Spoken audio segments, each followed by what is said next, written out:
If it's first of all, the homework here is going to be from a textbook, so I didn't upload it on assignments, but you can finish it and you can take a picture of it in your notebook, Hannah, and you can send it to me on Messenger to show me that you have done it. Okay, so again, be advised that chapter 10 review in the grammar textbook is on page 277 to 278. If, for example, if your homework is like a study guide for Animal Farm, you can send it on SMS because I uploaded it as an assignment. Okay, your study guides are uploaded as assignments on SMS, so you can respond to these study guides and upload them. Okay, but here, since this is an actual pages from the book, I would recommend that you answer them in your notebook and just send it to me that you have done it. Okay, extra pages for practice are the pages 173 to 175. These are your grammar workbook. These are optional. These are the ones that you can do for your own practice on your own. Okay, if you need. Ahmed, do you have a question? Yes, miss. هو مش we suppose ال physical students يبعتوا يعني يقولوا لحضرتك ال homework مش يبعتوهم على assignment. Well, if you do come to school, but for the time being, these days are all online. So any homeworks that are due this week, please, like for example, your essays that were due on Sunday, you guys emailed them because everyone emailed them because you guys are not, you're not coming to school physically for those 3 days. So if they are online days and something is due, send it online. If something is due and you're physically coming to school, you can bring it to school. Okay.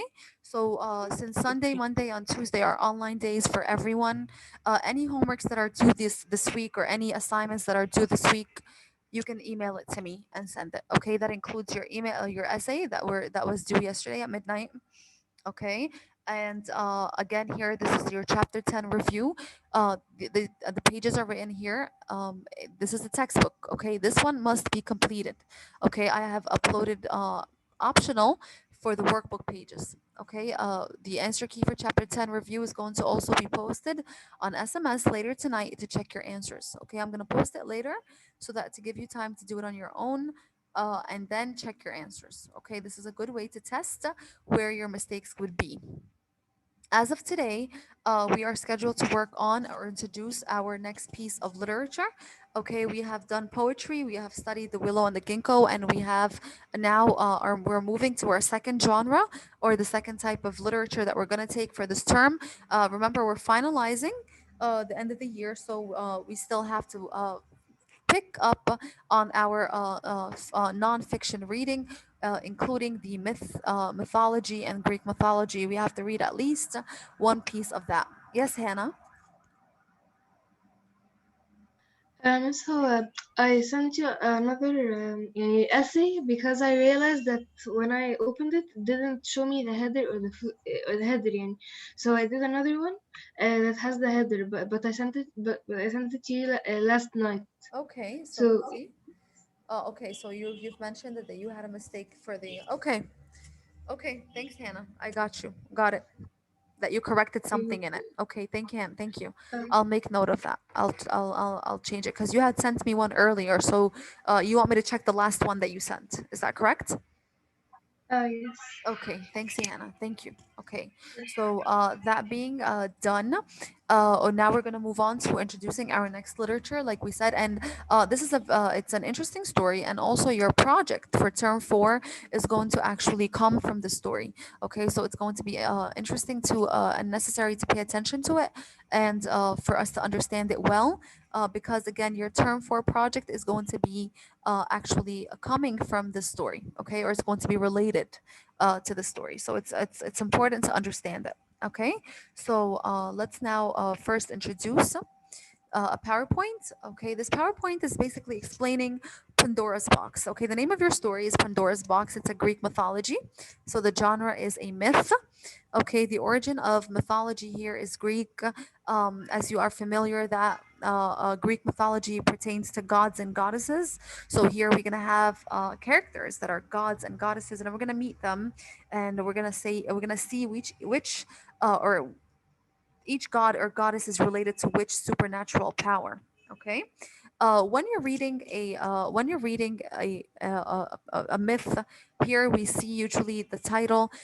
In the title, as I share with you now, you'll see that they write retold by.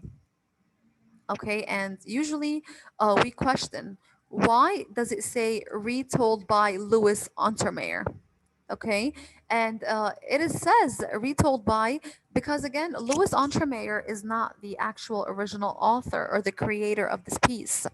Okay, Greek mythology are stories that have been retold to us from generation to generation by word of mouth. It's been passed down from history. Okay, so Louis Entremeyer, when he wrote this piece, it is not his original piece. That's why it says retold by.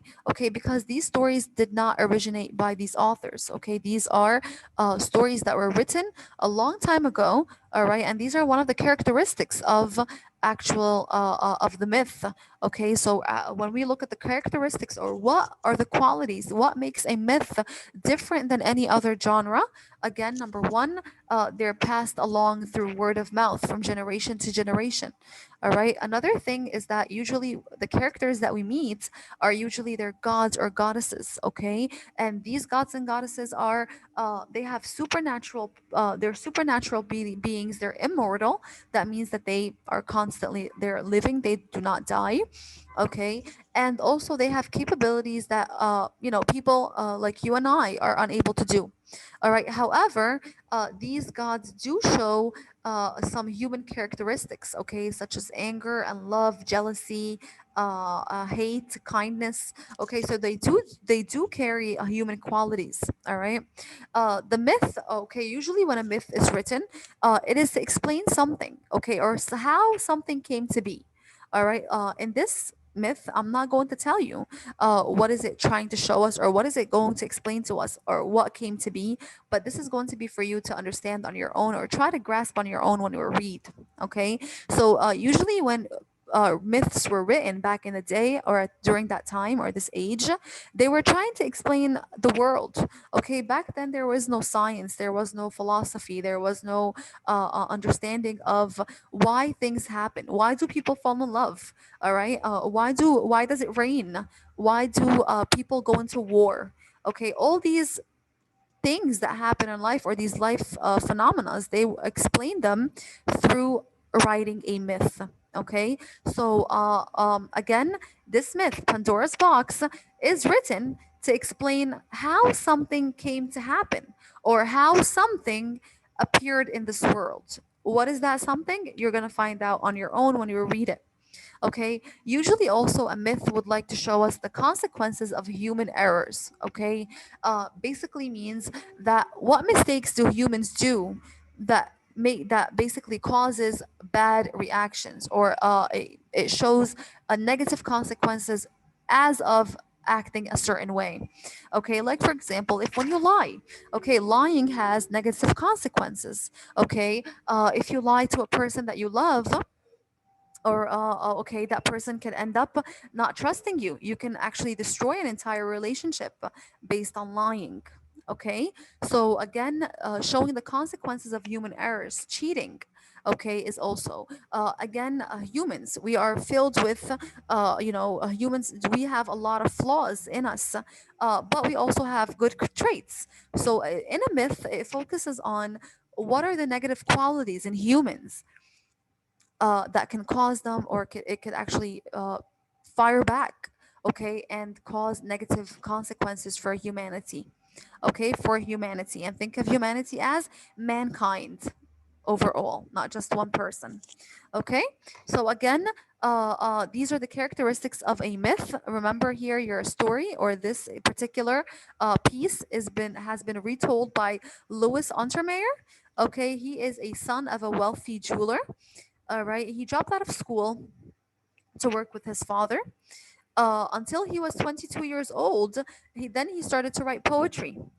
Okay, he actually quit the family business, which is basically manufacturing jewelry, and he decided to travel to Europe to study. Then he traveled to the United States, and this is where he became a famous writer. Okay, so we see that he has some type of history with jewelry. If you look at the title, all right, Pandora's box. All right, are we familiar with Pandora nowadays? How is Pandora? Where do we see the word Pandora nowadays? It's famous, especially the ladies. You probably know what Pandora is. What is And Pandora? jewelry. No. bracelet. Say it again, Shuti.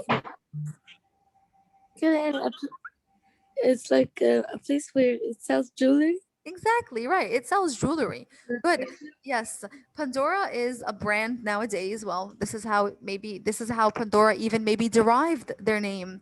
Okay, they sell jewelry and stuff like that. Okay, so when we say Pandora's box, Pandora is an actual character in the story. Okay, and the box, okay, that Pandora kept, that she opened, as we see here, this is Pandora, and she's opening up her box. And how does the box look from the outside? Can someone explain? Fadia, how would you describe the box if we take a better look at this photo? How would you describe the box, Pandora's box? How does it look like? Does it look worthy? Does it look unworthy? How would you describe it, Yusuf?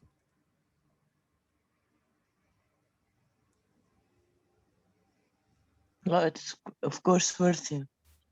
Good. What makes it? What makes it worthy? Yeah, the things يعني that is inside the box يعني show يعني the light outside the box shows Okay, يعني so that you're talking about the it contents of contains the something box. worthy. Okay, so you're talking about the contents, right? If the box is closed and you do not know what's inside the box, would it look intriguing? Would it look intriguing to you, Hannah? Hannah Hamdi, would you be intrigued or enchanted to actually open it? Yes. Why? I يعني because it looks يعني it looks worthy and it looks like يعني an expensive jewelry box. Okay, so it looks expensive. Okay, it looks like it's top quality. The way that it's decorated and designed, maybe the color also.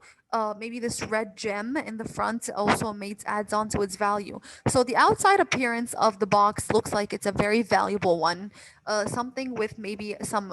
You do not know what's inside yet because you did not open it. We're talking about the appearance of the outside box, and it looks like it's something that could have something very valuable inside. You are assuming gold or maybe something magical or so on. So you would definitely be intrigued to open this box. Okay, so yes, okay, so I agree with you. Okay. And let's see what the myth is about. But yes, it's about Pandora's box.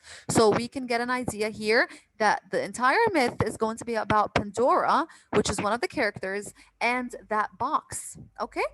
So some of the characters that we're going to meet here is Zeus, okay, and he is supposed to be the head or the father of all gods. Okay, he is like the top one. We see Aphrodite. Okay, she is one of our other. She's a goddess. We also see Hephaestus, which is also another god. Okay, he is a smith or someone we could see from the image here that he is creating something. Okay, out of maybe like a craft. Okay, like a craftsman. Okay, so he is some type of smith. He's working with metals or creation. Zeus here, we see that he's holding thunder. Again, he's a very strong and also in power. And we also have another one, which is Aphrodite. Okay, so these are the top gods that we're going to meet. Okay, we also hear another ones that we're going to see. We're going to see Athene or Athena, and we're going to see she is the goddess of wisdom. Okay, wisdom to be wise, good thinking, logical thinking. Okay, and we have Hera, which is the wife of Zeus. Okay, or Zeus's wife. All right, so far we have here a collection of of our gods and goddesses that we're going to meet throughout the story. Remember, Greek mythology or this mythology comes from Greece. Okay, that's why it's a Greek mythology. All right, and also we are going to pay attention to the theme. Even though it is a myth, it's not a folk tale. Usually, folk tales they do have morals at the end. However, not only folk tales do carry themes or morals. Okay, mythology could also carry a theme or a moral. So when we're reading, we need to look out also for the idea of what is the message about human life that this story is trying to represent us or teach the readers. Okay, remember a theme. We need to understand that it could be directly stated, or it could be inferred. Okay, directly stated is when the author tells you, okay, that basically this is what you should learn from the story. Okay, when you infer the theme, it means you read the entire story and you are then going to discuss or try to figure out on your own what is the author or this myth is trying to teach us. Okay, what is the life lesson that we are going to learn from this? Remember to also not forget that this mythology is going to focus on human error, okay, or negative traits in humanity, or negative qualities that we can carry that can result in negative consequences. Okay, and also, another literary term that we're going to use is symbolism. Okay, symbolism is big in this story also because the box itself is going to be mentioned repeatedly throughout the entire story. The entire myth is actually named after the box. So, this Pandora's box is a huge symbol in the story. It's not just going to be just a box in the story or a jewelry box, like we're assuming. It's going to have a deeper meaning other than the box itself. Okay, so just be careful for symbolism. Okay, symbolism is one of the or this box is going to symbolize many things in the actual story. As we read, we're going to pay attention. So your literary terms for this myth, again, is to understand that your genre is a myth, to understand the characteristics of a myth. Okay, remember they're passed down from generation to generation by word of mouth.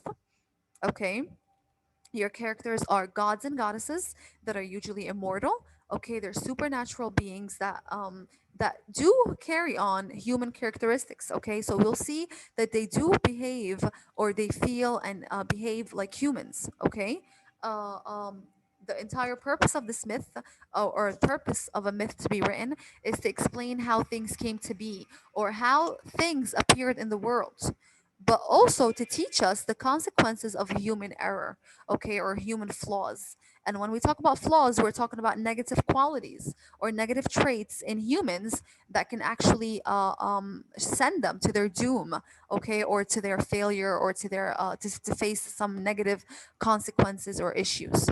Okay, so this is the purpose of that.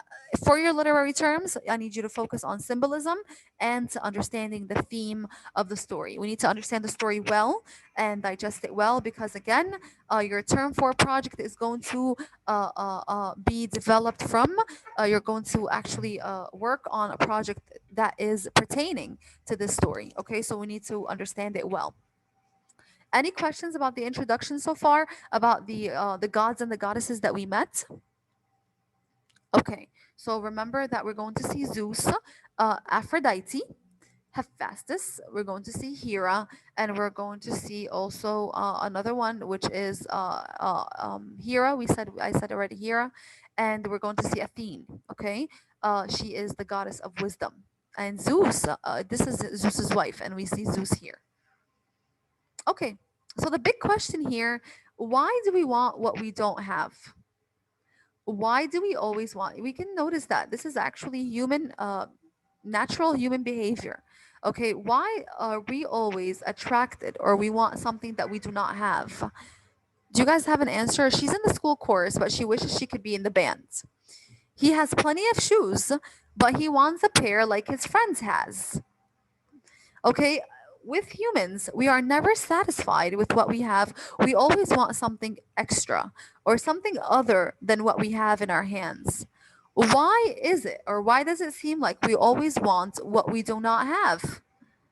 Okay, why are we never satisfied with what we have, and we go you go that what they have got make trouble for everyone. Okay, so basically, uh this is a big problem, and it's a big human mistake that we are never satisfied with what we have, and we're always going through the trouble to achieve what we do not have. Does anyone have an explanation, or could tell me why is it this way? Hannah, please. Because يعني everyone wants to be better يعني they every time they get something they look up to other things. Good. Okay, that's actually one. As humans, we are always striving for better. Okay, if we have a house, we always want the bigger house.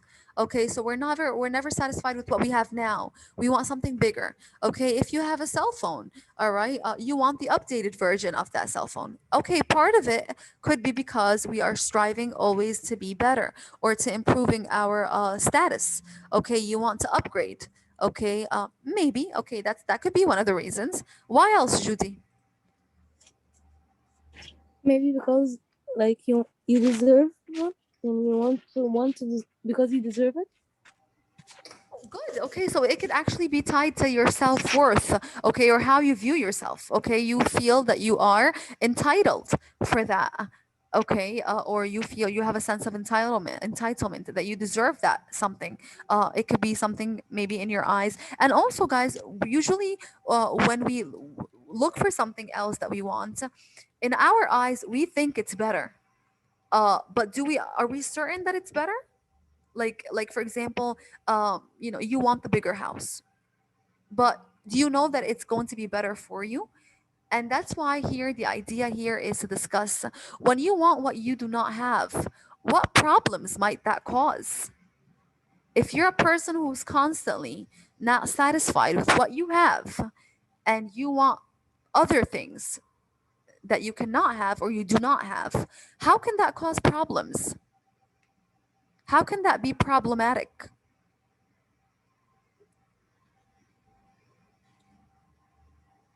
What kind of problems could appear if you're a person that is not satisfied with what you have and you're constantly want something that you do not have? What kind of problems can we have, Judy? I was raising my hand for the previous. I don't know. Okay, so let's think about it. Okay. Yes, everyone could be greedy. Okay, good. Definitely. It does lead to some type of greed, because what is the limit? Okay, what is the limit? When is it going to be enough? Right? There is no limit. Exactly. Okay. So one problem is that there's not going to be a limit to what you want. Okay. It could actually drive a person to be just greedy. And if you're never satisfied with what you have, are you going to ever be happy? No. Okay. True happiness lies with you need to have some satisfaction with what you already have, and maybe to say that this is actually enough. Okay, so that's actually one problem, and you can go through trouble trying to achieve what you do not have, and it ends out to be or turn out to be something that is not really worthy at all. Okay, so this could be just that could be also a big problem. However, you could also get some benefits, so it's like actually a 50-50 scenario. Okay, and there could be some benefits, like Judy said or Hannah said. Maybe whatever you want can actually be beneficial. All right, you can get some type of satisfaction from it or benefits. Okay, so there's always positives and negatives in desiring things that are out of reach. So you have to it's there's not a problem to desire or to dream or to have goals, but it's actually very important to know when it is worth it to strive for and achieve it, and when it could be actually a negative. Okay, and it's not worthy of achieving or getting. Okay, so this is the whole point of this myth. Okay, to realize how far should we go into achieving what we should not have or what we cannot have or what we do not have. Okay, things could be harmful. They could look good from the outside, but they could be harmful to us. Okay, looks could be deceiving, as they say. All right, these are the characteristics of the myths that we discussed. And finally, the vocab words are four, but there will be additional vocab that we're going to see on the term exam. Okay, so the first one is adorn, restrain, subtle, and ensnare. Okay, and we're gonna meet these in Pandora's box. All right, and I'm gonna give you a list of additional vocab. And another thing that I want you to guys to know or to see, if you go on SMS and you look at your Pandora's box folder on SMS, you guys will see a study guide questions, and you guys will see a scavenger hunt. If you may, have the scavenger hunt ready, open with you, if it's available now, if you could get on, if you can go on SMS now and download it, it'll be very good, because as we read the story we need to fill out the scavenger hunt with details from the story. Okay. We're going to here have that open. If you may, please go on your SMS and download it now on your computers or your phones, or you can even print it if you have a printer available, and have it in front of you so that we can fill it out as we read. Okay, this is going to be your homework. And today, inshallah, we're gonna aim to try to finish the story. It's not that long, but if it's not done, you guys are gonna be required to finish it for homework. Okay. So let's get started. All right, for Pandora's box. All right. Any volunteers for reading? And guys, remember Pandora's box, you guys will find it on page 454 in your textbooks. Okay, so if you do not have your textbook, you should open it here. Here is, I'm opening it, I'm share screening it with you. Okay, volunteers for reading? Okay, Hannah, go ahead. Okay. Promet Prometheus had thought about mankind with such sympathy that he had dared to steal the needed fire from Olympus, and from this he was grievously punished by Zeus. But the Lord of Olympus did not think this cruelty was enough. Prometheus had a brother, uh, Epimetheus, and though he was harmless and slow-witted, Zeus extended his displeasure to him. He did not punish Epimetheus as brutally as he had done his brother. He had a more subtle plan. It it was a scheme which would not only affect Epimetheus, but also the whole race of human beings whom Prometheus had dared to help and who were living happily and untroubled. Okay, so here we so far we have a few characters. They do have some difficult names to pronounce, but we're gonna do our best to do that. Okay, the first character here is Prometheus. All right, as we see here, Prometheus thought about mankind with sympathy. All right, mankind means humanity. Okay, people. All right, the mortals. Okay, so how did he think of mankind? He thought of them with sympathy. That means he sympathized with them or felt sorry for them. All right, and why? He wanted to provide them with fire. Okay, so here we have our first character, which is Prometheus. Okay, he's a god. Okay, he's a lesser god. That means he's not that strong or he doesn't have these super too much of supernatural powers. Okay, but again, Prometheus is a god. Okay, and he dared to do something that really upset Zeus from him, which is that he stole the fire from Olympus. And Olympus is in the home of the mythical Greek gods. If you look at the footnotes here, okay, Olympus is the home of Greek gods. Okay, in Greek mythology, these Greek gods, they live in Olympus. So Prometheus, being this god, he started to sympathize or feel bad for humanity, for people, okay, because they did not have fire. All right. So what did he do? He stole the fire. He stole the needed fire from Olympus, and he provided it for humans. Of course, here we understand that Zeus, okay, Zeus, which is the father of the Greek gods, okay, we saw that he's the ruler of the heavens, okay, as we saw in the PowerPoint. He is very powerful, and he became grievously, that means severely, angry with Prometheus, and he wanted to punish Prometheus. So if we look at our if we look at our even on our study guide questions, you'll see questions that you guys have to finish. Okay, um, Prometheus, what did he do? Okay, can someone just retell me what did Prometheus do that was wrong? Prometheus, go ahead, Judy, please. He stole the fire from Olympus Good. to provide it to humans, to give Good it to job. humans. Good. All right, good. Okay, so Prometheus dared to do something very bad, which is to steal the fire from Olympus and provide it to humanity. All right, and this upset Zeus.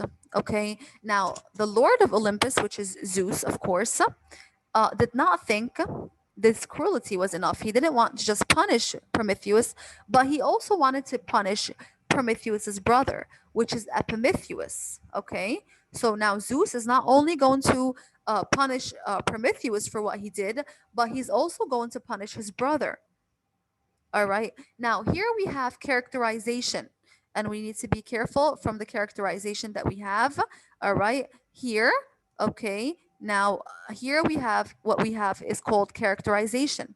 The characterization here is to describe Epimetheus. He's described as two things. Okay. What are the two adjectives that are used to describe Epimetheus? Adam, can you tell me?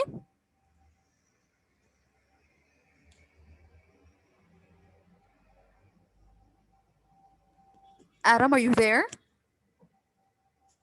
All right, remember, guys, if I do call on you and you do not answer, I'm marking you absent, even if you are in the chat or in the actual meeting. Okay? All right. What are the two adjectives used? Yes, Kinsey, please. Harmless and slow-witted. Witted. Again, say it again. Witted. Slow-witted. Slow-witted. What does it mean to be slow-witted? What does it mean to be slow-witted? Intelligent or maybe kind of unwise? Unwise. Unwise. Great. Good job, Yarim. Okay. So here we see that Epimetheus is harmless. Okay. He hasn't done anything wrong and he's actually not that wise. However, we see that Zeus disliked him. Okay. Displeasure. That means he did not like Epimetheus. All right. He did not punish Epimetheus as brutally as he'd done his brother. Okay. He had a more subtle plan.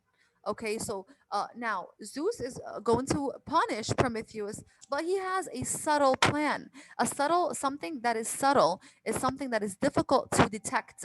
Okay, so it's going to be a plan that is not so obvious. Okay, he's going to think of a very strategic plan that's going to maybe trick Prometheus into something.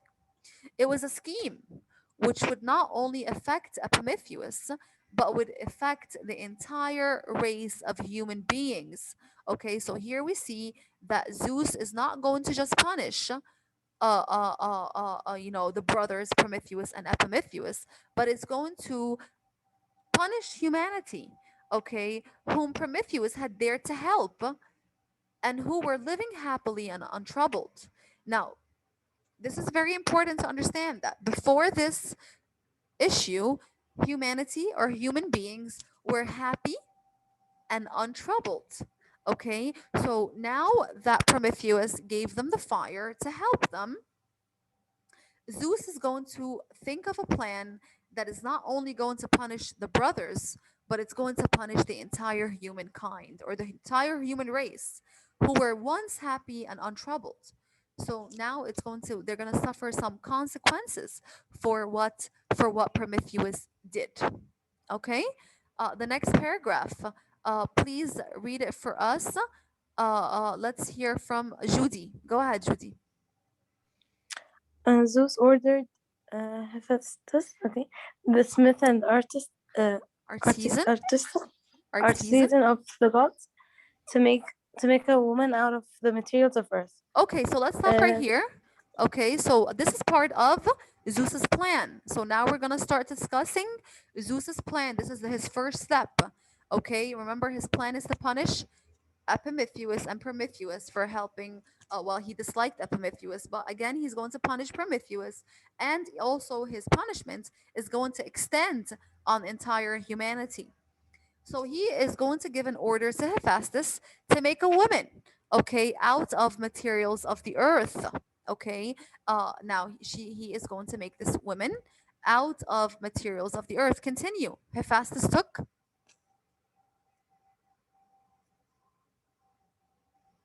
Continue, Judy. Sorry. Hephaestus took some river clay and that had flakes of gold in it and began to make a lovely girl. And with the clay, he mixed the fragrance of a river rose, the sweetness of hyacinthus, honey, the smoothness of a silver dolphin, the voices of larks and lake water, the color of sunrise on snow, the warmth of a sunny morning in May. Okay, so let's stop right here. This is all, this entire paragraph is dedicated to basically describing the woman. Okay, the woman that Hephaestus is going to make, the artisan, the smith. Okay, by looking at this description, okay, what kind of woman do you think she's going to be? This entire paragraph is dedicated to describing this woman that Hephaestus is going to make. Okay, she, first of all, they say that she's a lovely girl. Okay, she's made of, again, of things from the earth. Okay, she has the smell of river rose. Okay, imagery. Okay, so we're seeing here imagery. Okay, the fragrance of river rose, that is the smell. Okay, the smell of roses, basically. All right, she has the sweetness of honey. All right, the smoothness, she's very soft. Okay, to the touch. Okay, smoothness, again, the sense of touch. All right, sense of taste.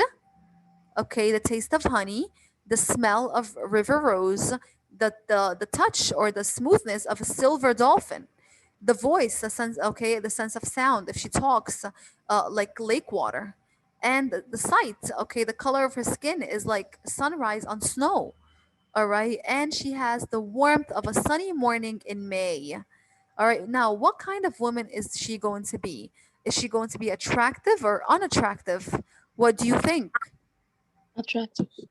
Attractive. Okay. All right. And what do we predict he's going to do with this woman? What do you think he's going to do with this woman? What is Zeus's plan? What is he going to do with this woman? Can anyone predict?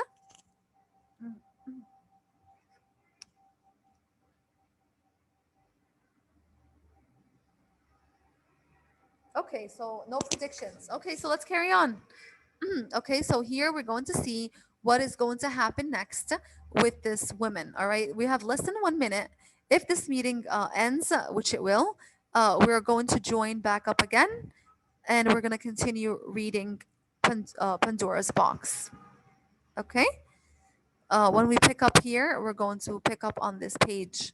All right, the four winds. Now, remember, this woman is not a living creature. They only created the body. Okay, so now we're going to discuss the four winds. What are they going to do? And we're going to see and pick up and see what is going to be expected. So let's end this meeting now and let's join up again. Okay, guys, I'll see you shortly. Okay, bye.